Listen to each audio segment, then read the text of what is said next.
Medicine through time.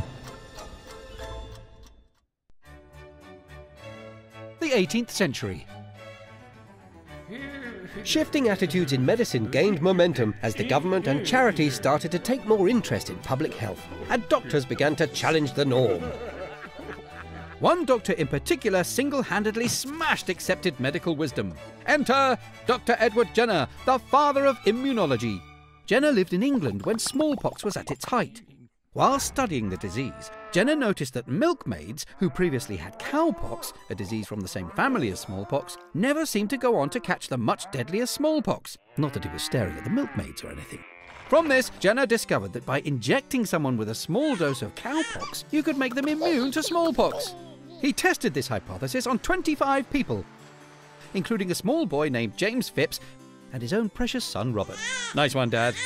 Even though the people he injected developed some minor cowpox symptoms, like a kind of flu, they soon recovered. Not only that, but they were then resistant to smallpox.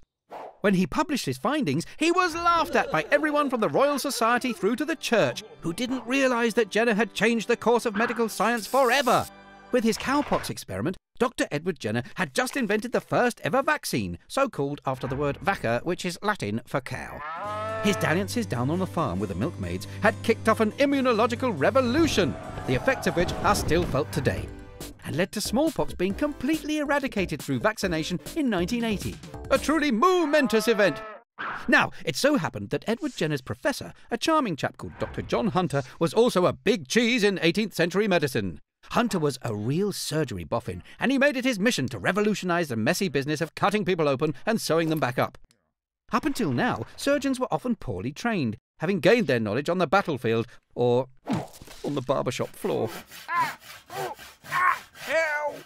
But Hunter insisted that surgery should be viewed as more of a science than a craft, and that surgeons should be better trained with a methodical approach. And so his ideas spread quickly among his fellow medical professionals. At last, proper training! Before the 18th century, medical institutions had been few and far between, but now there was an explosion in the number of public hospitals.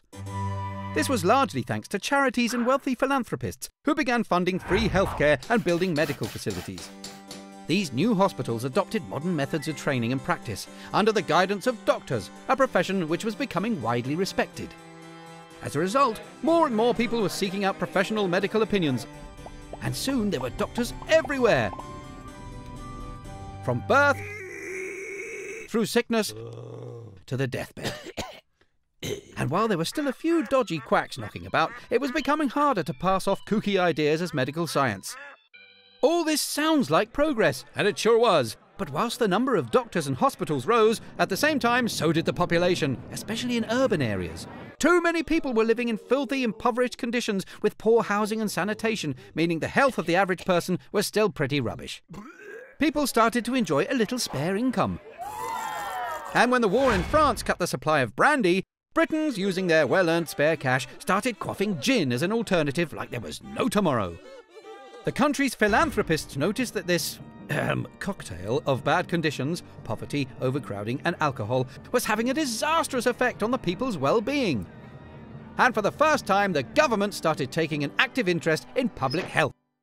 So, by the end of the 18th century, there were more hospitals and doctors, better surgical training, less religious superstition, and thanks to people like Jenner and Hunter, a more successful approach to treating and preventing disease.